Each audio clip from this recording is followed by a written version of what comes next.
Hey, beautiful people. Welcome to Bible in a Year with Lovie. We're on day 52. We're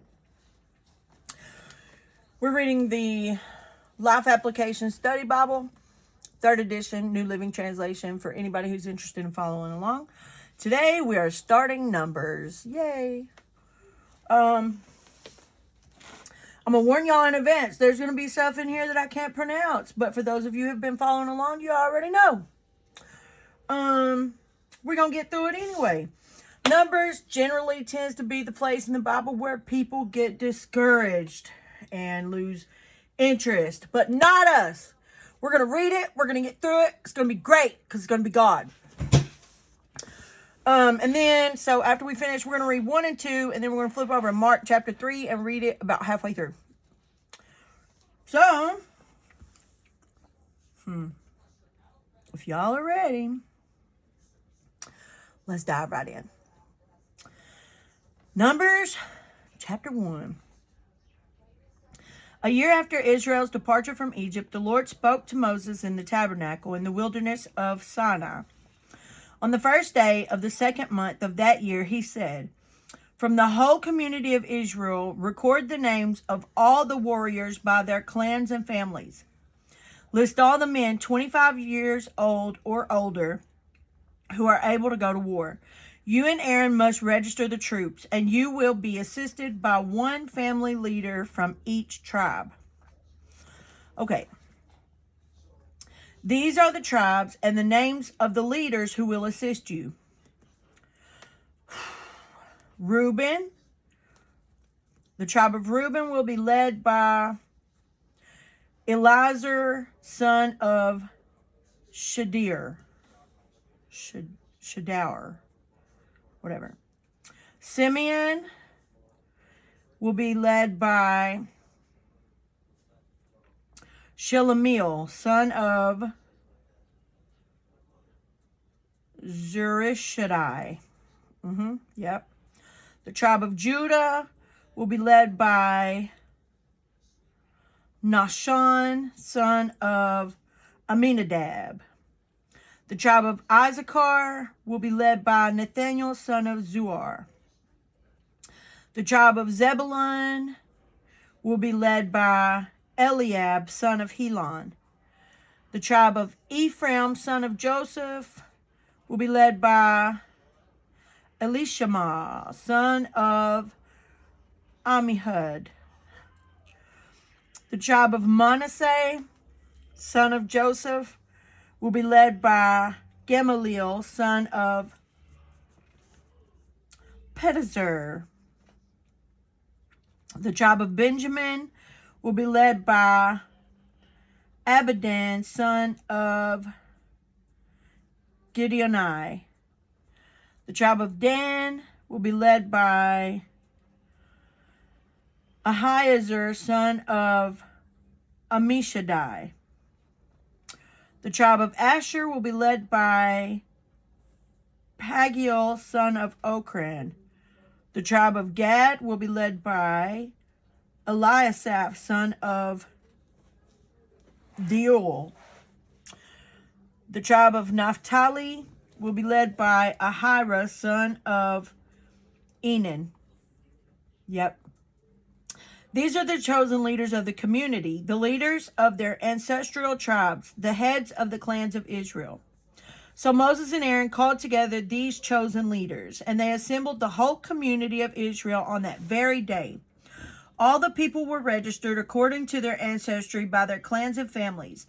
The men of Israel who were 20 years old or older were listed one by one, just as the Lord had commanded Moses.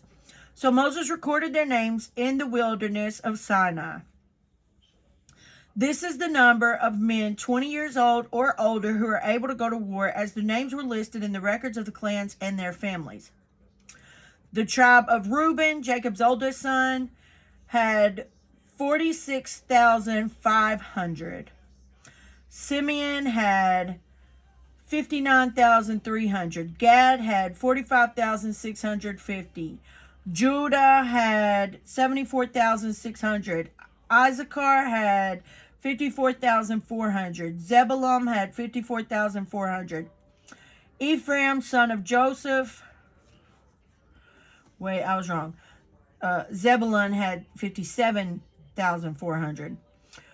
Ephraim had 40,500. Manasseh, son of Joseph, had 32,200. Benjamin had 35,400. Dan had 62,700. Asher had 41,500. Naphtali had 53,400. These were the men registered by Moses and Aaron and the 12 leaders of Israel, all listed according to their ancestral descent. They were registered by families, all the men of Israel who were 20 years old or older and able to go to war. The total number was 603,550. But this total did not include the Levites. For the Lord had said to Moses, do not include the tribe of Levi in the registration. Do not count them with the rest of the Israelites. Put the Levites in charge of the tabernacle of the covenant, along with all its furnishings and equipment. They must carry the tabernacle and all its furnishings as you travel, and they must take care of it and camp around it. Whenever it is time for the tabernacle to move, the Levites will take it down. And when it's time to stop, they will set it up again. But any unauthorized person who goes too near the tabernacle must be put to death. Each tribe of Israel will camp in a designated area with its own family banner. But the Levites will camp around the tabernacle of the covenant to protect the community of Israel from the Lord's anger. The Levites are responsible to stand guard around the tabernacle. So the Israelites did everything just as the Lord had commanded Moses. Then the Lord gave these instructions to Moses and Aaron. When the Israelites set up camp, each tribe will be assigned its own area. The tribal divisions will camp beneath their family banners on all four sides of the tabernacle, but at some distance from it. The divisions of Judah, Issachar, and Zebulun are to camp toward the sunrise on the east side of the tabernacle. Excuse me. Beneath their family banners. These are the names of the tribes, their leaders, and the numbers of their registered troops. Judah, the tribe of Judah, the leader was Nahshon, son of Aminadab, and the number was 74,600.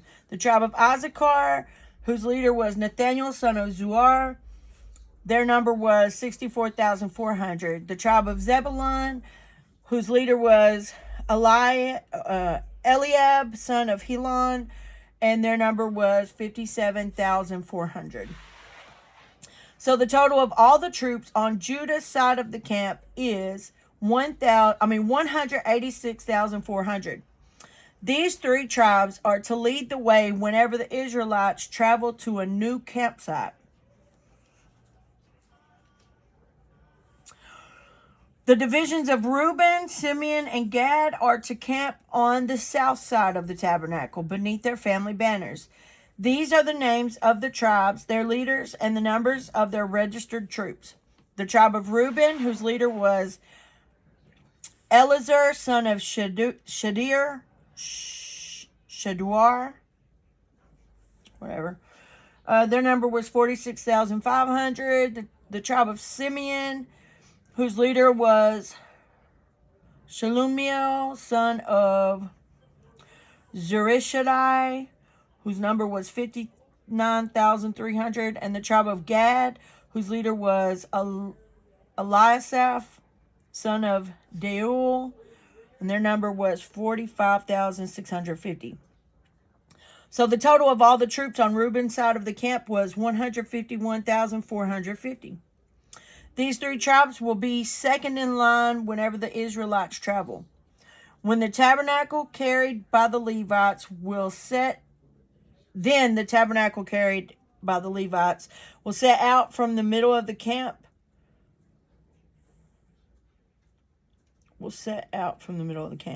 Okay. All the tribes are to travel in the same order that they camp, each in position under the appropriate family banner.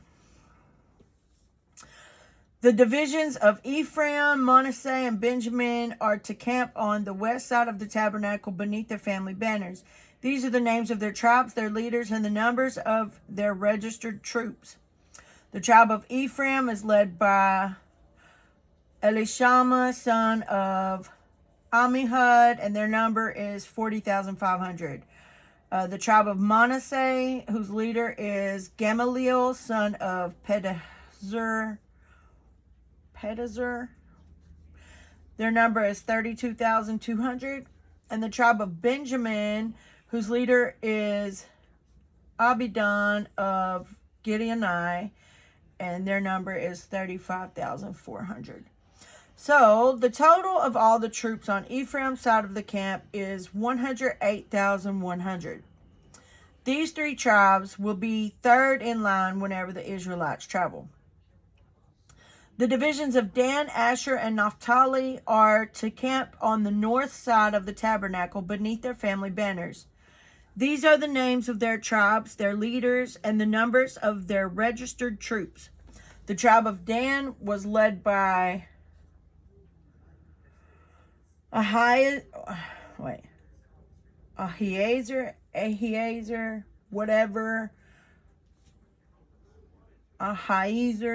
I'm not really sure how to pronounce that, so, I told y'all in advance.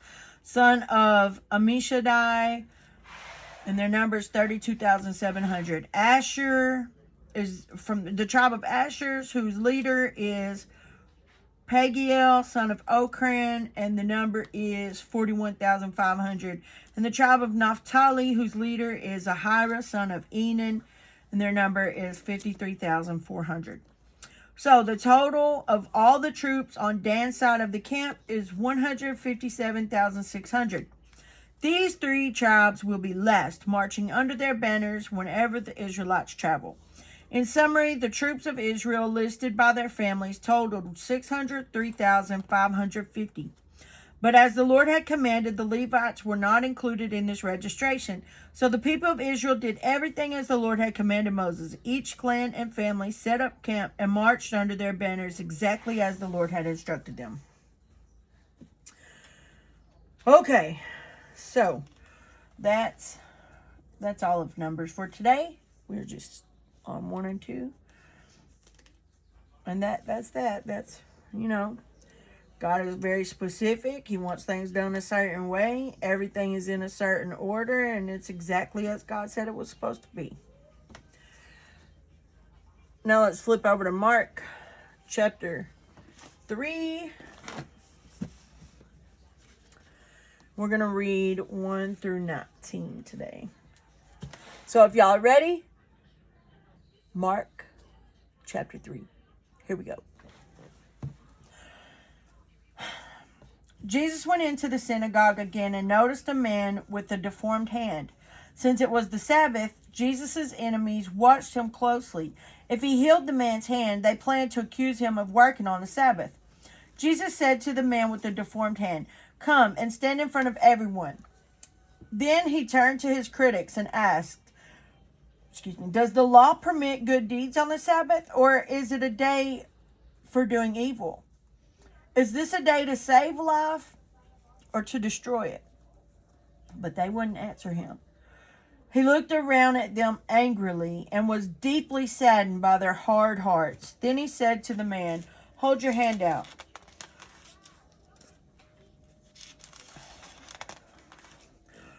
So the man held out his hand, and it was restored. At once the Pharisees went away and met with the supporters of Herod to plot how to kill Jesus. Jesus went out to the lake with his disciples, and a large crowd followed him. They came from all over Galilee, Judea, Jerusalem, Idumea, from east of the Jordan River, and even from as far north as Tyre and Sidon. Yeah. The news about his miracles had spread far and wide, and vast numbers of people came to see him. Jesus instructed his disciples to have a boat ready so the crowd would not crush him. He had healed many people that day, so all the sick people eagerly pushed forward to touch him. And whenever those possessed by evil spirits caught sight of him, the spirits would throw them to the ground in front of him, shrieking, "You're the Son of God!" But Jesus sternly commanded the spirits not to reveal who he was. Afterward, Jesus went up on a mountain and called out the ones he wanted to go with him, and they came to him. Then he appointed 12 of them and called them his apostles. They were to accompany him, and he would send them out to preach, giving them authority to cast out demons. These are the 12 he chose: Simon, who he named Peter, James and John, the sons of Zebedee, but Jesus nicknamed them sons of thunder, Andrew, Philip, Bartholomew, Matthew, Thomas, James, son of Alphaeus, Thaddeus, whatever, Simon the Zealot, Judas Iscariot, who later betrayed him. And that's all today.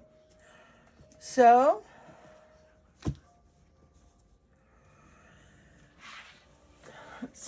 it was in the law for the Sabbath to be recognized as holy, a complete day of rest. And, Jesus is like, look, so I'm not supposed to do a good deed on this day because it's the Sabbath? Like, do you really think that's what God's trying to tell y'all here?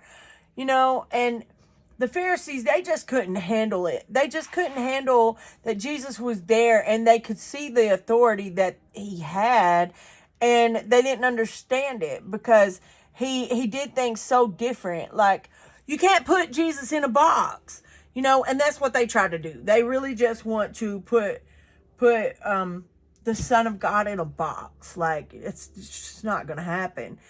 And, I'm looking forward to seeing what happens next in Mark. I mean, yes, I've read it already, of course, but I'm looking forward to reading it through it with you guys.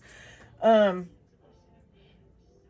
just love how, like, just by Jesus walking through, like, when people who were possessed by evil spirits just saw him, they threw themselves down to the ground and started crying out, shrieking, "You're the Son of God. You're the Son of God." And then Jesus is like, "Shut up, y'all." Like, he sternly commands them not to reveal who he was, but they knew who he was. I just love that, how, like, demons shrivel up when they hear the name Jesus. Like, they shriek, they hide, they shrink back. They're scared. Demons are scared of Jesus. So, accept them into your heart. They'll be scared of you too. They'll be scared of you because you have Jesus living in you. You can call them out of people. He gives us the authority to do that. I said they were to accompany him, and he would send them out to preach, giving them authority to cast out demons. We are given the authority to cast out demons. But you got to have the faith. You got to really believe. You got to stand firm on that. God gave me the authority Jesus gave me the authority to cast out demons. And you can't be scared of it. Because let me tell you what, I have witnessed some deliverance that will blow your mind. Like, if you've never witnessed a real up close and personal deliverance, like, man, you first time you see it, it might kind of scare you a bit. It definitely will intimidate you. But we weren't called, we weren't created with the spirit of fear. Like, once you have Christ in your heart, you have the authority to call out demons. You can't walk in fear anymore. You can't leave just even the door cracked just a tiny little bit, because you call it out to somebody else and it come right on into you. You got to be careful with that stuff. But we do have the authority to cast out demons. I mean, are you ready to use it? Are you willing to use it? Me personally, I've been delivered. I've been through deliverance, and I've seen deliverance. I've never firsthand practiced using my authority to deliver anybody from anything. You know, not that I don't think I have the authority, because I do, because the Bible says I do. And I trust the Bible. I trust that every word that it says is true and honest. And, you know, I just haven't quite got to that place yet where I am ready to actually cast demons out. You know, not that I'm scared. I still got some growing to do. Well, I mean, we all got growing to do, but before I do that, I got to grow some more. Anyways, I love you guys. I'm glad y'all tuning in, and y'all listen to me babble at the end every day. And, you know, I really appreciate y'all. And I hope y'all know how much I appreciate y'all. I want y'all to go out and have a wonderful, blessed rest of the day. I'll see y'all back here tomorrow. We'll read Numbers 3 and 4. And then we'll flip over to Mark chapter 3 and finish up the chapter. And with that said, man, don't forget to love like Jesus.